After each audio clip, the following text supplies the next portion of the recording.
El lenguaje en los siguientes relatos ha sido cuidado para que no resulte ofensivo.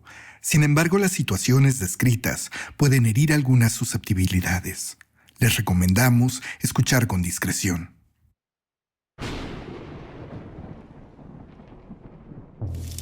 Hay muchas formas para referirse a las mujeres que ejercen el oficio de la noche. Sin embargo, como sea que ustedes quieran llamarles, eso no las exime de los peligros a los que están expuestas. Ladrones y toda clase de criminales las rodean, pero también es cierto que existen otras cosas al andar por las calles de noche, con las que ellas se pueden encontrar con mucha más facilidad que nosotros.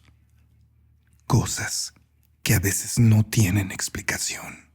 Amigos, espero que estén preparados para escuchar nuestros 3 relatos del día de hoy. Tengan a la mano su bebida favorita, reúnan a la familia, apaguen las luces y quédense con nosotros.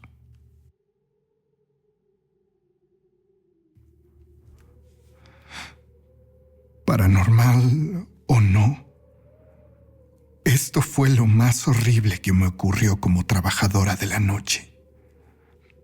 No voy a mencionar las locaciones exactas en que esto ocurrió, porque hasta el día de hoy vivo con el miedo de que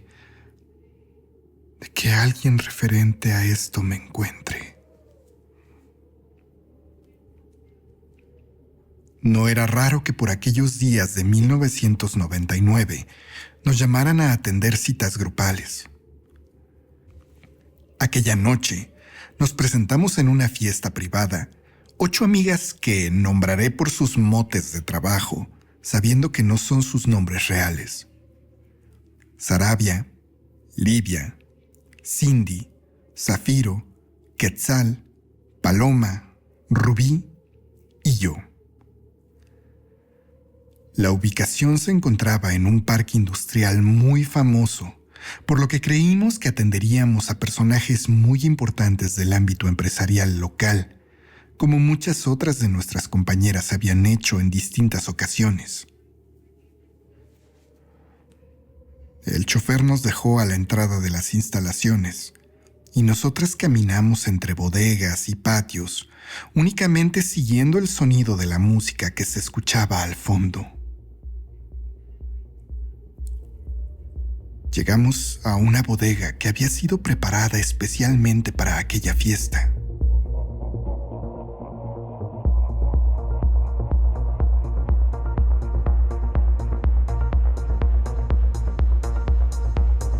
Adentro, el sonido del tecno noventero lo inundaba todo, mientras las luces rojas le daban a aquel lugar un ambiente sensual y eufórico. Aquello no era el tipo de servicio que esperábamos.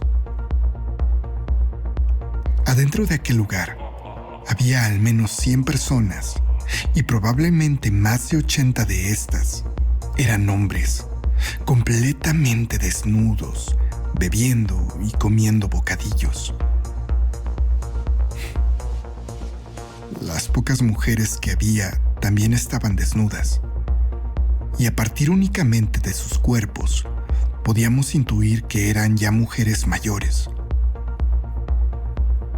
Los rostros de absolutamente todos los asistentes a esa fiesta tenían antifaces y máscaras que protegían sus identidades. Disfruten.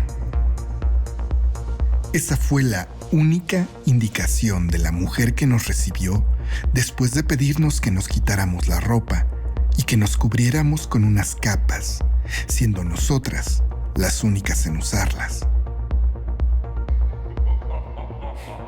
Hasta donde teníamos conocimiento, el servicio había sido contratado por 3 horas, así que decidimos intentar relajarnos y disfrutar de la fiesta mientras durara. Y es que a veces, dueños de discotecas nos contrataban para noches especiales donde querían dar una imagen de que había muchas mujeres guapas en sus locales. Sentimos que esta era justo una de esas encomiendas. Así pasamos una hora, que pronto se convirtieron en 2, bebiendo, comiendo y bailando entre nosotras. Y claro, ocasionalmente con alguno de los asistentes, aunque en realidad no parecían estar muy interesados en convivir con nosotras. De pronto la música se detuvo y decidieron hacer un brindis. Un hombre junto al DJ habló por el micrófono, brindando por el dinero, por las mujeres y por el éxito. Sinceramente fue un brindis muy incómodo. En ese momento nos repartieron copas con lo que parecía sidra. Las utilizamos en el brindis, pero no pasaron más de 5 minutos antes de que todas nos comenzáramos a sentir extrañas. Fue Cindy quien dijo que se sentía mal. Después, Zafiro. Luego yo. Y pronto todas comenzamos a hacernos conscientes de un mareo sumamente importante. Paloma, quien se había puesto alerta, dijo que debíamos salir de ahí, pero ninguna logró dar más allá de algunos pasos antes de caer al piso completamente inconscientes.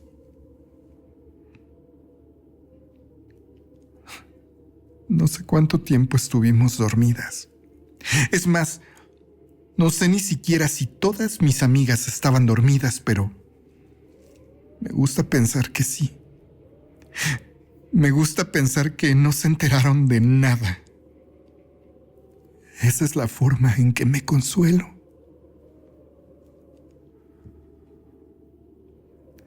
Abrí los ojos. Estaba en el piso, en completa oscuridad. Comencé a quejarme. Mi cuerpo me dolía mucho, mi pie izquierdo principalmente. No se veía absolutamente nada y comencé a incorporarme, recargándome en los brazos de mis amigas que parecían seguir inconscientes. Comencé a hablarles.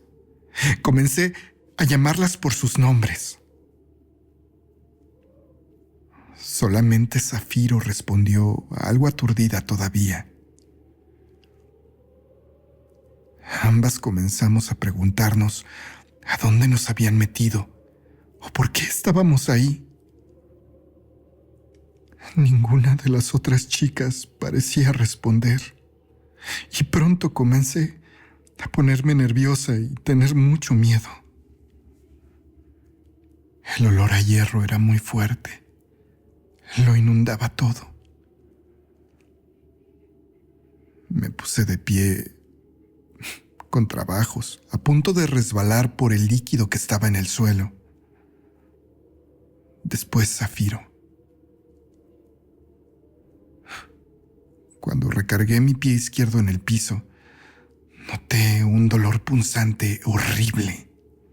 Zafiro entonces dijo que estábamos en un cuarto de madera, que las paredes estaban hechas de ese material.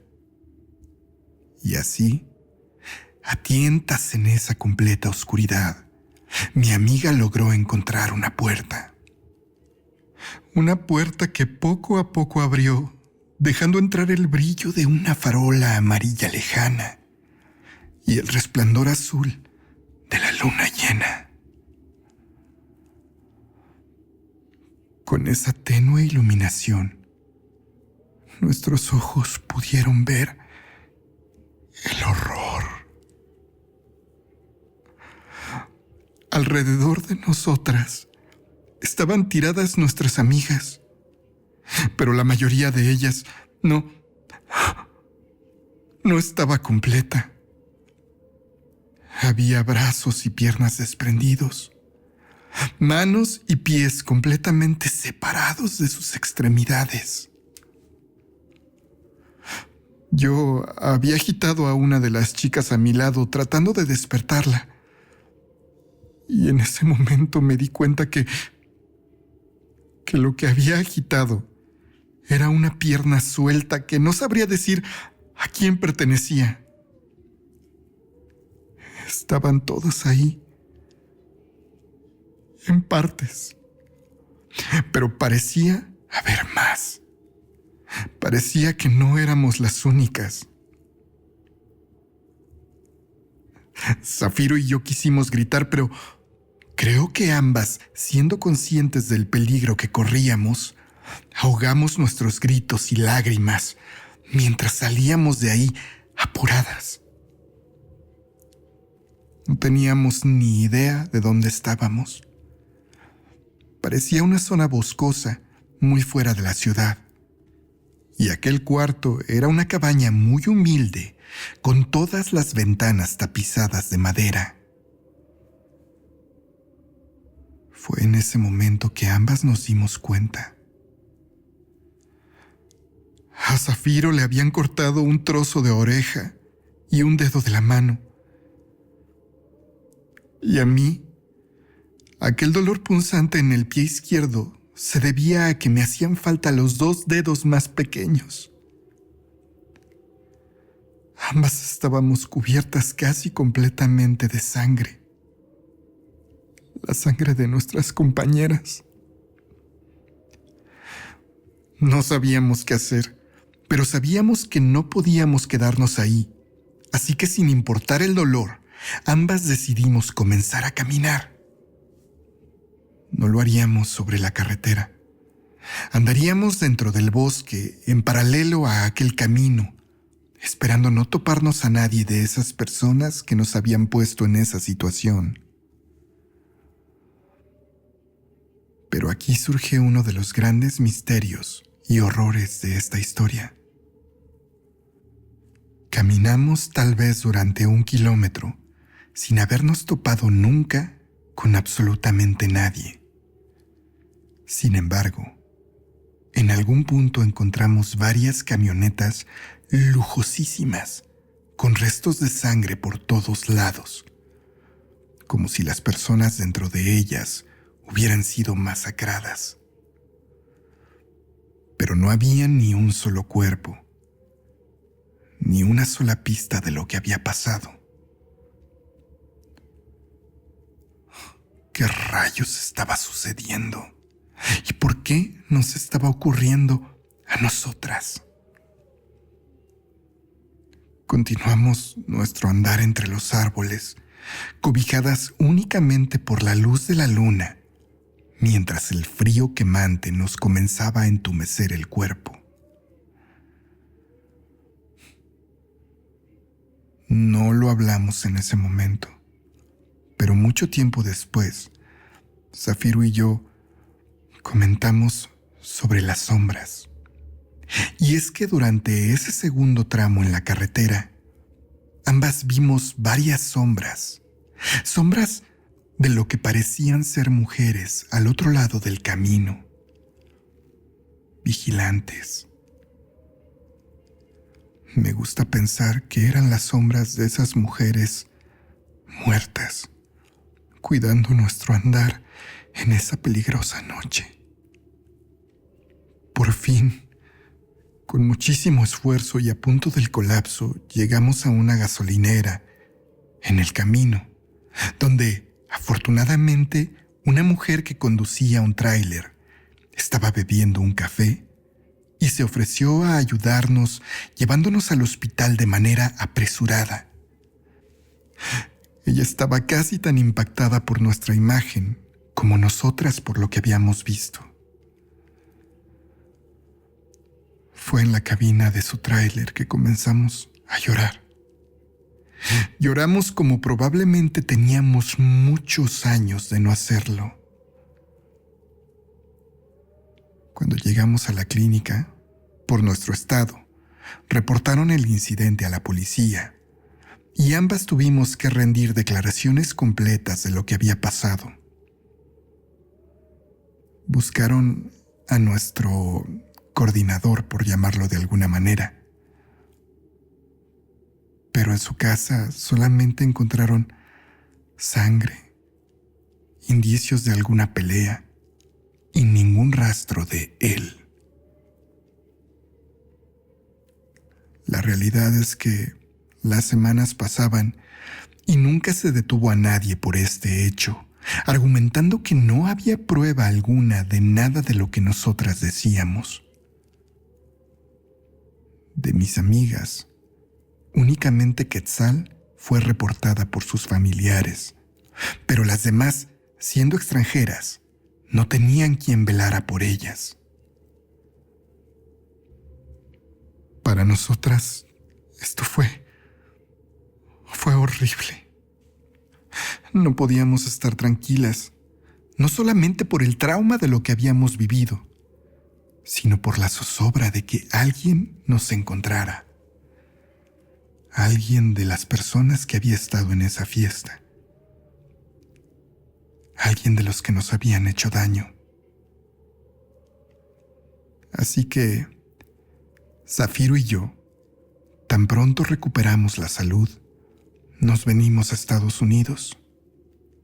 Y hoy, ambas llevamos más de 20 años aquí, tan tranquilas como podemos, muy, muy lejos de la frontera con México. No juzguen a nadie que trabaje de noche. A pesar de lo que ustedes crean, los peligros son muchos. Yo dejé esa vida desde que llegamos acá. Pero a mis excolegas, que aún siguen en las calles, solamente me queda desearles que se cuiden mucho y que Dios las acompañe.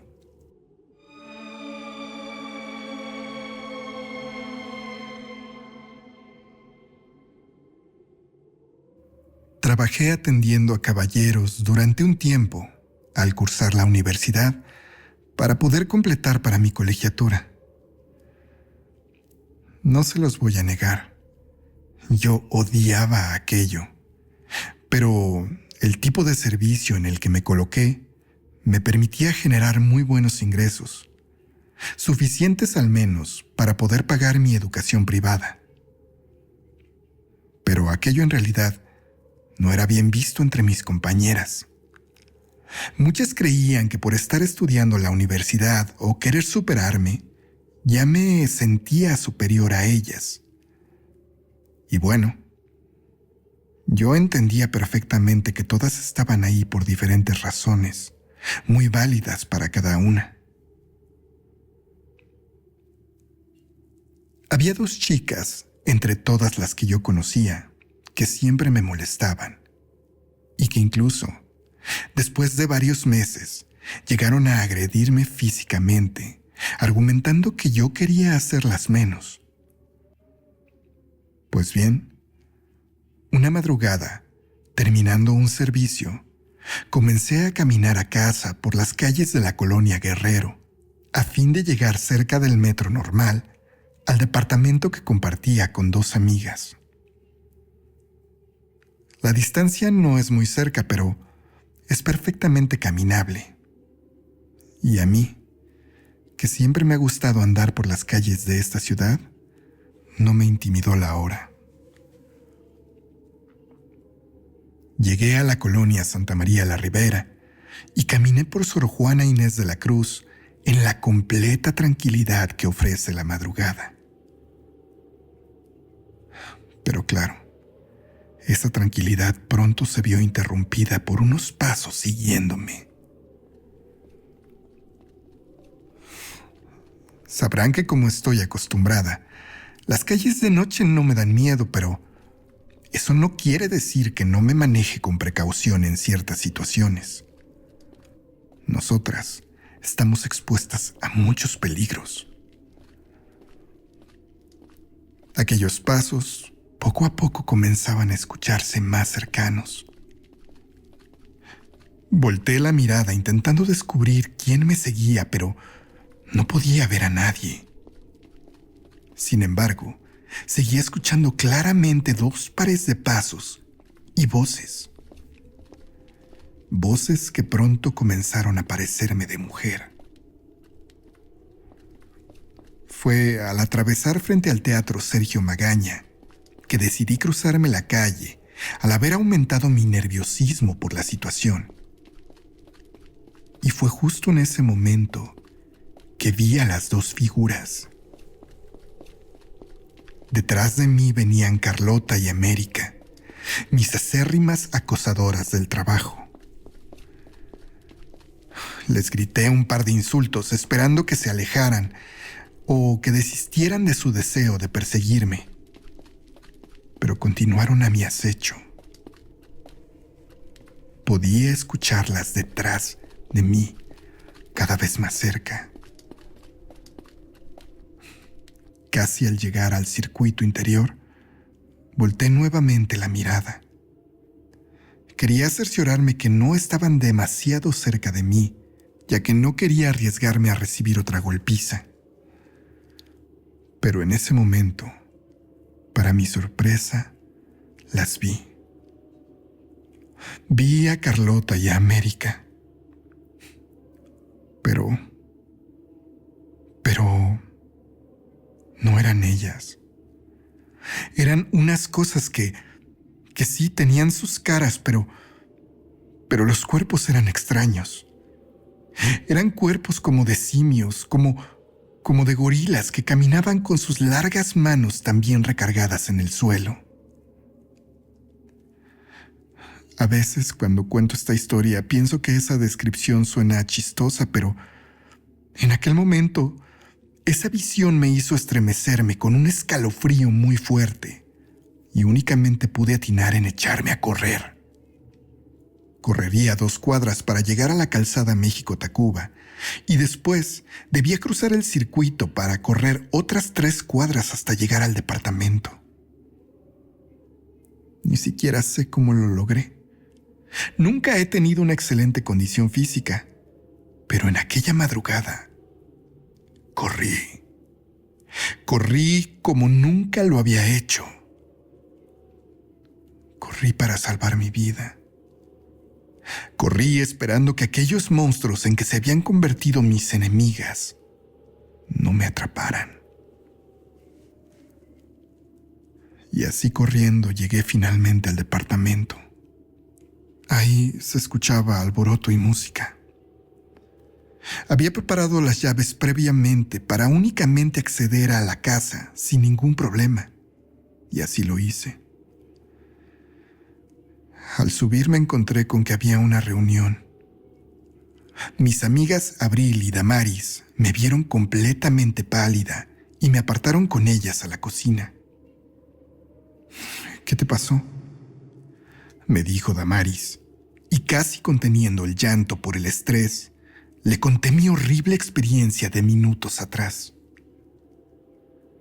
Abril y Damaris también habían trabajado en lo mismo que yo, pero recién se habían retirado al conseguir trabajos de su carrera.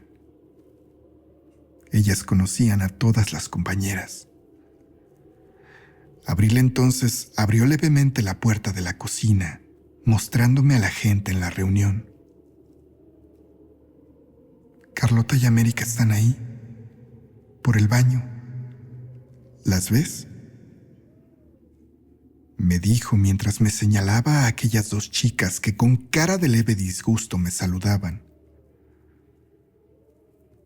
Ellas están aquí desde hace horas, me dijo. ¿Quién rayos me siguió esa madrugada? ¿Qué cosas eran? Aún hoy me lo pregunto.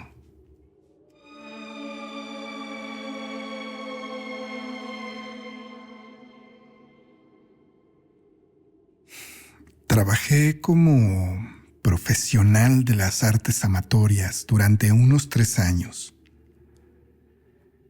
En ese tiempo, mi práctica se sostuvo de clientes regulares que gustaban de pagar periódicamente por mi compañía.